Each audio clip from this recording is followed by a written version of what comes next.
আচ্ছা, একটা ফাইনাল প্রশ্ন, এটা ব্যক্তিগত, আমি জানি না এভাবে করাটা ঠিক হচ্ছে কিনা, বাট তারপরেও করি আর কি। ধরেন আপনার শ্বশুর একজন অত্যন্ত সম্মানিত এবং গুরুত্বপূর্ণ বাংলাদেশের রাজনৈতিক ব্যক্তিত্ব, এবং এটা হতেই পারে যে ওনার কোনো মতামতের সাথে বা ওনার দলের কোনো মতের সাথে আপনার মত মিলল না। আপনি এই সিচুয়েশনটাকে কিভাবে ট্যাকেল করেন? আমি ওনার সাথে, আপনি এটা শুনলে খুব আশ্চর্য হবেন, ওনার যে পলিটিক্স এই ব্যাপারে আমি কোনোদিন কোনো কথা বলি না। ওনার দলের, আমি এখন পর্যন্ত বিএনপির যে রাজনীতি অর্থাৎ ইন্টারনাল রাজনীতি, এটা নিয়ে আমি কোনো কমেন্ট করি না। না, কমেন্ট করলেন না, কিন্তু বিএনপি তো একটা স্টেটমেন্ট দিল বা আপনার শ্বশুর একটা কথা বললেন যেটাকে আপনি এগ্রি করছেন না বা আপনার মতামতের কমপ্লিটলি এটার অপোজিট, আপনি এটাকে কিভাবে তাহলে প্রেজেন্ট, আপনি এটা নিয়ে কিছু লেখেন না, ইগনোর করে আমি ফ্র্যাঙ্কলি বলি তাকে না, উনাকে বললেন, কিন্তু আপনি পাবলিকলি কি বলেন? আপনার পাবলিক রিঅ্যাকশনটা আমি জানতে চাচ্ছি।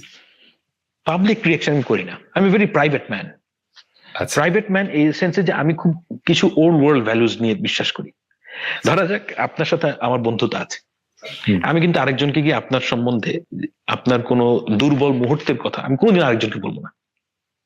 এটা হচ্ছে গিয়ে আমার ওল্ড ওয়ার্ল্ড ভ্যালুজ। আমার কাছে অনেক মানুষ অনেক কথা বলে, হ্যাঁ, এবং এর মধ্যে কোনো আওয়ামী লীগের লোকজন আছে, আমি ওই ট্রাস্ট কোনোদিন ব্রেক করি না।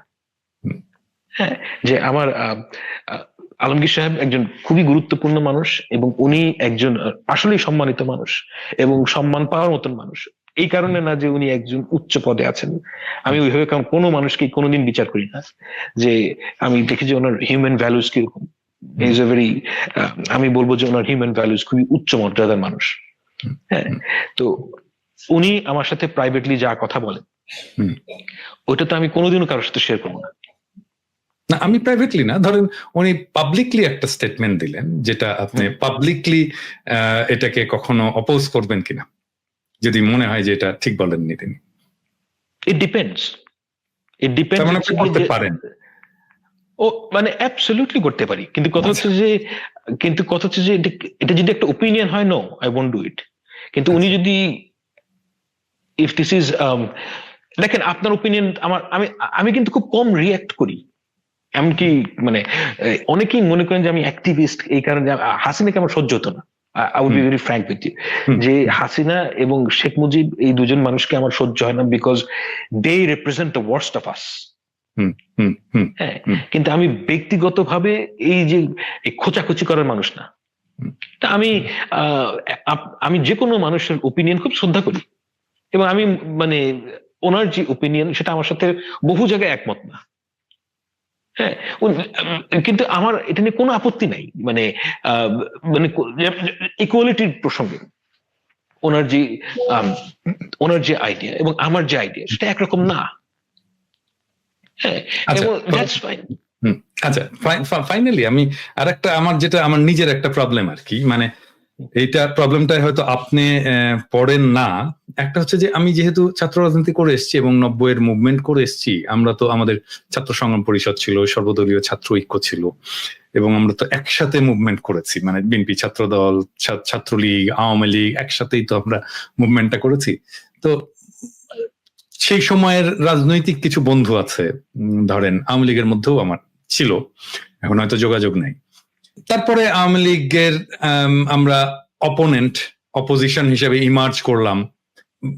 আমরা যে জেনারেশনের লোক, সেই জেনারেশনের একটা ভ্যালুস ছিল যে অনারেবল অপোনেন্ট, মানে কনসেপ্ট। আওয়ামী লীগের মধ্যে অনার করার মতো এরকম কাউকে পান যাকে আপনি অপোনেন্ট হিসেবে পেলে স্বস্তি পেতেন? এখন আর নাই, একটা ফর ভেরি স্পেসিফিক রিজন। আমি পার্টিকুলারলি মনে করি যে 2013 সাল পর্যন্ত আওয়ামী লীগের যে ডিফেন্সিবল পজিশনে ছিল, রাইট? 2013 পর আওয়ামী লীগ ইনডিফেন্সিবল পজিশনে, মোরালি ইনডিফেন্সিবল পজিশনে চলে গিয়েছে। এখন এই ইনডিফেন্সিবল পজিশনে গিয়ে আমার পরিচিত এমন আওয়ামী লীগ থাকতে পারে, দেখেন মানুষের 7টা আঙ্গুল থাকতে পারে, মানে আমি তো দেখি নাই, কিন্তু আমি বিশ্বাস করি 7টা আঙ্গুল আলা লোক পৃথিবীতে থাকতে পারে, 8টা আঙ্গুল আলা লোক থাকতে পারে।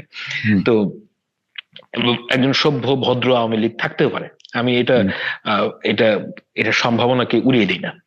হ্যাঁ, কিন্তু আমি এরকম পাইনি মানে যারা 2013-14 সালের পর আওয়ামী লীগকে ডিজোন করেছে, কারণ দেখেন, ডেমোক্রেসি আর আওয়ামী লীগ একসাথে চলে না। না, আপনি একই সাথে ভোট রিগিং করবেন এবং একই সাথে, এবং এই কাজটা যদি বিএনপি করে, আমি একই কথাই বিএনপির ক্ষেত্রে বলবো। হ্যাঁ, যে দেখেন, বাংলাদেশের এতটুকু আমি বুঝি যে সব পলিটিক্যাল পার্টিতে চোর বাটপার গুলো থাকবে, এগুলা হচ্ছে গিয়ে মানে বাংলাদেশের রিয়ালিটি। আমি এটার সাথে কম্প্রোমাইজ করতে রাজি আছি, হ্যাঁ, যে এটা আপনি এড়িয়ে যেতে পারবেন না। কিন্তু আমি এই জিনিসটা কিন্তু আমার মাথায় প্রায় আসে, যে ধরা যাক যে বিএনপি ক্ষমতায় আসলো, বা বিএনপির একটা মানে অপোনেন্ট হিসেবে, পলিটিক্যাল অপোনেন্ট হিসেবে একটা রোল প্লে করতে হলো, তখন কিন্তু বিএনপিতে অনারেবল অপোনেন্ট পাবো, অনেকেই পাবো যাদের সাথে এনগেজ হয়ে যাদের করা যাবে। আমি নাম ধরেই বলতে পারি, ধরেন অ্যাপোলো, ভেরি ডিসেন্ট ম্যান, খুব ভালো ছেলে, কথাবার্তায় ভালো, ভদ্র, হ্যাঁ, এইরকম লোক আমরা কেন আওয়ামী লীগে পাই না? এটাই হচ্ছে আমার প্রশ্ন। মানে কি, Awami League has transformed into a tribe. হ্যাঁ, এটা হ্যাপেন্ড লং এগো। মানে এটা আমরা ঠিক বুঝি, এটা দিনক্ষণ করে বের করতে পারবো না, কিন্তু আওয়ামী লীগ একটা ট্রাইব হয়ে গিয়েছিল।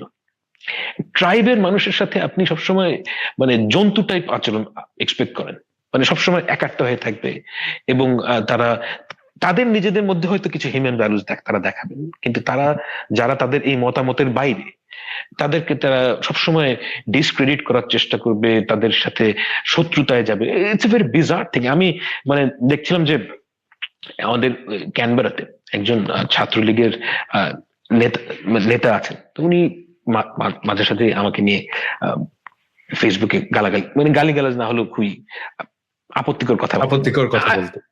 হ্যাঁ, দ্যাটস ফাইন। মানে আগে বলতেন না, মানে এই 5ই আগস্টের পর বলা শুরু করেছেন। না, আমি না ভাবছিলাম যে এই মানুষটার সাথে কিন্তু আমি গত 10 বছর ধরে চিনি, এবং আমার কাছে কখনো মনে হয় নাই যে আমি তার সাথে কোনোদিনও কোনো খারাপ ব্যবহার করেছি। কিন্তু তাদের যে ওয়ে অফ থিঙ্কিং, সেখানে হচ্ছে গিয়ে আপনি যদি ওই শেখ মুজিবের প্রেমেসি বিশ্বাস না করেন, কিংবা এই সমস্ত ননসেন্স যেগুলো আছে আওয়ামী লীগের মানুষদের, এগুলো ননসেন্স যদি বিশ্বাস না করেন, সাথে সাথে আপনি একটা খারাপ মানুষ হয়ে যাবেন।